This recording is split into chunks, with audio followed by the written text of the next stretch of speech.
Remember when the election broke and all of a sudden this whole elbows up campaign thing happened and it just all felt weird. It all kind of felt very manufactured. It felt fake. It felt hollow. However, it was something that clearly was working among the people, and they were tapping into something that seemed semi-real to enough people where they were able to gain traction in their campaign and eventually win a re-election bid against the Conservatives. It felt weird. You weren't alone, because I felt it as well. And, well, we ended up finding some knowledge today. Blacklock's reporter found out that the Liberal government at the time leveraged the Privy Council office to fund focus groups to the tune of $1.6 million to find out exactly what Canadians are feeling in terms of how they felt about Trump, his proposed tariffs, and what was coming down the pipe. And we're going to be covering that whole story today, which was egregious in nature. And number two, we have a CBC former host with the company organization for 20 years who officially said, "I'm done. Bye-bye. This organization's a joke." And he made sure to make it very clear how he felt about the organization on his way out, and the rot that is on the inside. We'll be covering that. And then number three, won't be totally covering it as a story. We'll be kind of touching on it, is the fact that Alberta and Ontario, Danielle Smith and Doug Ford, are teaming up together to try and get pipelines pushed in this country against the federal government. Welcome to the podcast. I'm your host, Josh. I'm grateful to be back on with you once again. If you get any value from today's show, take the time to like, share, and subscribe. Helps grow the show, helps us grow the brand, and as well helps us get in front of people who are just looking for something different than what the mainstream media offers. Now let's get into our first story, shall we? Privy Council polled on fears. Main themes of the Liberal Party's elbows up re-election campaign were tested in confidential federal focus groups months before the U.S. announced tariffs, documents show.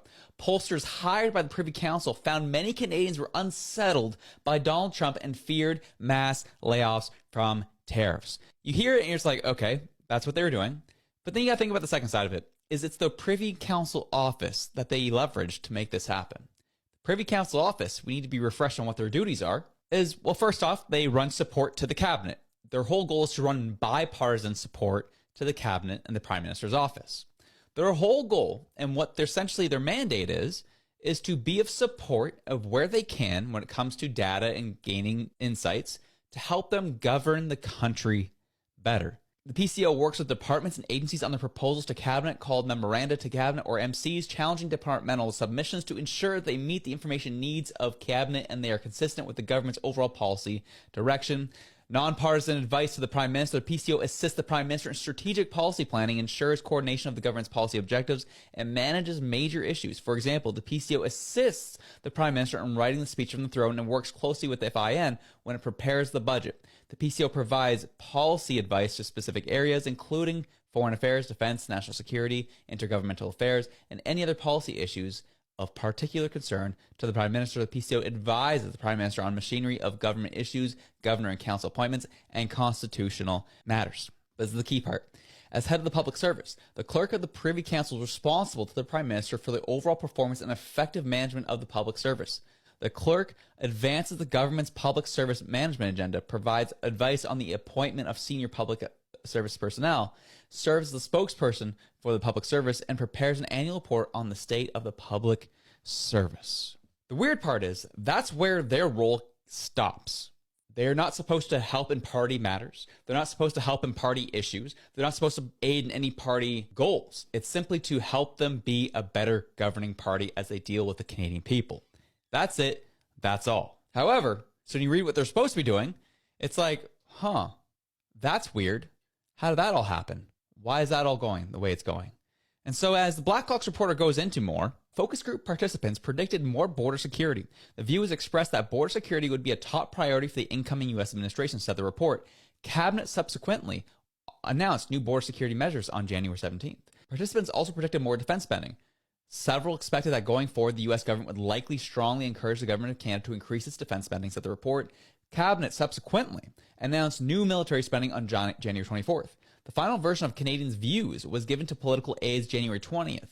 The same day the U.S. announced 25% tariffs would be imposed within weeks. Stand up for Canada, said then Prime Minister Justin Trudeau. That is the purview of the Privy Council's office there, is that they were just trying to give them information of what's happening with people on the ground so they can finesse and figure out what their policies need to be to react and be as best what they can for the Canadian people. But the problem is, that's not where this ended. The Liberal Party of Canada used the data that was collected by the Privy Council office and used it to inform and start and build out their propaganda campaign around Elbows Up. That's where this steps into the area of no, and using public funds for party objectives is where that line was crossed from my perspective. They leveraged a report, they leveraged focus groups, finding out people are terrified of Donald Trump and what the tariffs are going to mean and people's uncertainty around the economy, and they built a whole campaign around leveraging those fears. Built a whole campaign around targeting those fears and making sure they exposed those vulnerabilities in the Canadian people so that they could win re-election. As I said to start off the show, remember, it felt weird. The whole campaign felt weird. The whole Elbows Up thing felt hollow. It felt odd. Well, now we know. They ran campaigns not funded by the party donors, not funded by party funds, but no, funded by public funds to run a propaganda campaign against you and I, to manipulate the emotions of the Canadian public in order to vote for them, saying, we're the only ones who could fight Donald J. Trump. And Elbows Up was born. Because then Blacklock's finishes off their report saying, Prime Minister Mark Carney launched his Elbows Up campaign March 23rd on a promise to increase border security, expand the defense budget, and confront tariffs. Trump claims Canada isn't a real country, Carney said at the time. He wants to break us so America can own us. We will not let that happen. This was all based off information they got from their reports and their focus groups. And they tailored their re-election campaign based on what they learned from these focus groups to the tune of $1.6 million of public funds. As I said, these things all feel this whole government, everything we've experienced over the past years felt very manufactured because it has been. It's very sanitized, well, because it is. A lot of things that have happened even since COVID at this point have felt very, very odd. And we know that either our Canadian Armed Forces or the RCMP engaged in propaganda techniques during COVID. That came to the surface. So this is not the first time this has happened. Then we learn of, obviously, during the campaign of Buttongate and how the Liberals have done a great job at various times to plant inflammatory imagery or implant inflammatory devices in order to spark and divide Canadian people. This has been going on for at least really obviously the past 5 years. And so to see them do these focus groups with the Privy Council funds, then take that information and leverage it to then fabricate a propaganda campaign around Elbows Up, well, that's what you can come to expect of this Liberal Party. And we are just here to continue to talk about it and expose it. Kind of like this other individual from the CBC. Travis Dunraj posted this on X today. And he's stepping away and leaving the CBC, but not before he lets people know exactly the reason he's leaving. He wrote 2 posts today. One that was an internal email that was sent to all his colleagues. Then a second one that was posted to people like you and I, and what he's been seeing and what you can expect to see coming from him in the future. This was the message to colleagues. It says, Dear colleagues, after more than 20 years in Canadian television journalism, I've been forced to resign from CBC News. This was not a voluntary decision. It comes after trying to navigate a workplace culture defined by retaliation, exclusion, and psychological harm. A place where asking hard questions about tokenism, masquerading as diversity, problematic political coverage, protocols, and the erosion of editorial independence became a career-ending move. I was once one of CBC's most visible journalists, a senior parliamentary reporter, co-host of Marketplace, and most recently, host of Canada Tonight. Promoted as a symbol of progress until I began questioning the gap between CBC's stated values and its internal reality. When I pushed for honest conversations about systemic issues and editorial imbalance, I was shut out, sidelined, silenced, and ultimately erased. CBC calls itself a champion of inclusion and public trust, but those ideals are too often deployed as branding tools, not lived principles, and Canadians are noticing. What's happening inside this institution is no longer just an internal problem, it's a public one. The erosion of trust in the CBC didn't happen overnight. It's the result of years of dysfunction at the highest levels where a small group of insiders on air and in management wields outsized influence and prioritizes spin over substance. Leadership clings to reputation while failing to confront the real reasons viewership is in freefall. CBC doesn't need more workshops. It needs accountability. It needs reform. It needs courage. To those still inside, silence shouldn't be the price of your paycheck. The only thing that sustains broken systems is fear. And the only way things can change is when people speak.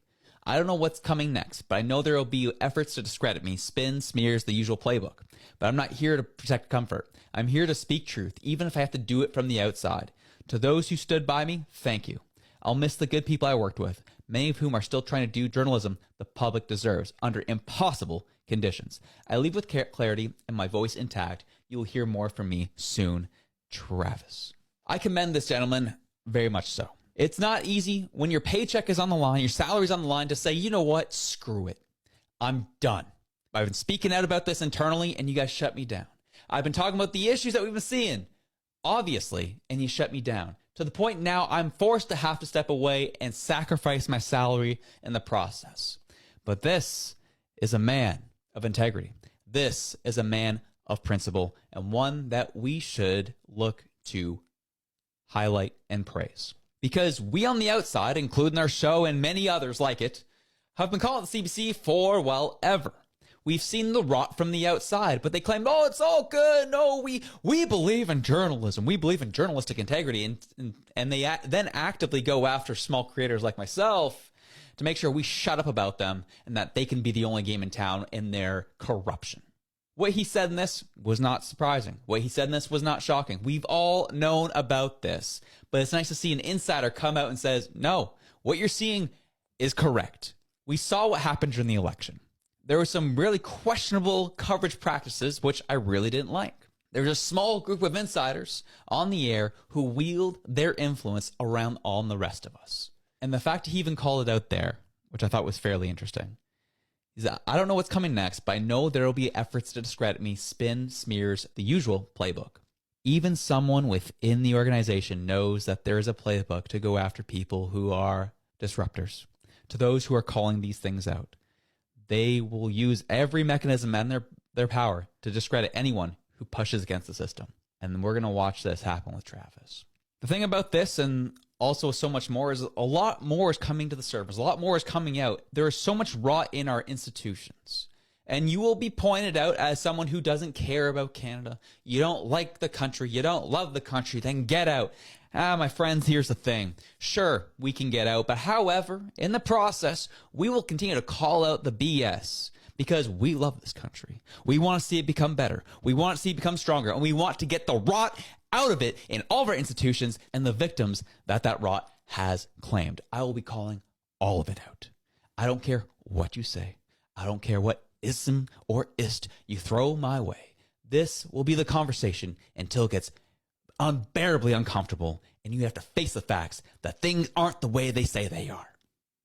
You've been ignoring it for 5 years. You ignored it through 2 elections. My friends, it is ugly out here. It is ugly in the institutions that we grew up to trust so much.